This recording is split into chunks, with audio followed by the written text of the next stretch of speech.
रामपुर नाम का एक प्यारा सा गांव था जिसमें माखनलाल नाम का एक कंजूस सेठ रहता था। अरे जरा जल्दी जल्दी हाथ पैर चलाओ, मुझसे पैसे भी तो लेते हो तुम लोग। जब भी पैसे बचाने की बात आती वो अपना कंजूस वाला दिमाग लगाता। धन बचाने के लिए कई कई किलोमीटर पैदल ही चलता था। उसी गांव में गोपी नाम का एक मजदूर रहता था। नहीं नहीं, इतने छोटे से काम के लिए भला पैसे लूंगा क्या। वो बड़ा ही नेक दिल इंसान था। एक बार शाम होने को थी। सेठ के घर में एक थका हारा साधु आता है। सेठ जी। अरे क्या सेठ जी, मैं तुझ जैसों को अपने घर के अंदर नहीं आने देता।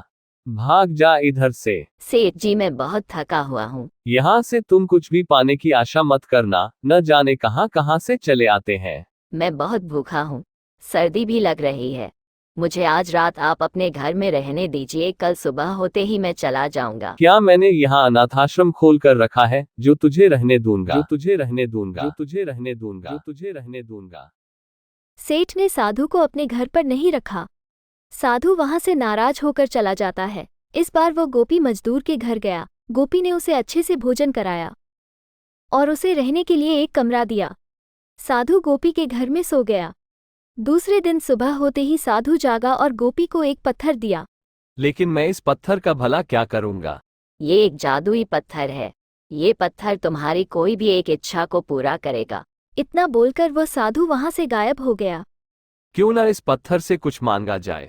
मुझे बहुत बड़ी हवेली चाहिए। गोपी के ऐसा बोलते ही झोपड़ी तुरंत ही बहुत बड़ी हवेली बन गई। सेठ को इस बात की भनक लगी। इस गोपी के पास भला इतने धन कहाँ से आए। अरे भाई गोपी, मुझे भी उस साधु का पता दो। मैंने तो कितनी विनती की लेकिन फिर भी वह नहीं रुके। सेठ, साधुओं का भला क्या ठिकाना, उनका कोई निश्चित घर नहीं होता है। सेठ वहां से निराश होकर चला जाता है और सभी ओर उस साधु को ढूंढता है। सेठ अगले दिन सुबह सुबह ही उस साधु को ढूंढ लेता है। साधु महाराज, मुझे क्षमा कर दीजिए, मेरे घर चलिए, मैं आपकी खूब सेवा करूंगा। साधु सेठ के उद्देश्य को जान चुके थे। नहीं नहीं, मैं अब तुम्हारे घर नहीं जा सकता हूँ, लेकिन मैं तुम्हें एक पत्थर देता हूँ।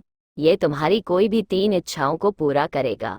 अरे वाह, उस गोपी की तो सिर्फ एक ही इच्छा पूरी हुई और मेरी 3। सेठ वो पत्थर लेकर अपने घर की ओर चलता है। आखिर इस पत्थर से क्या मांगू।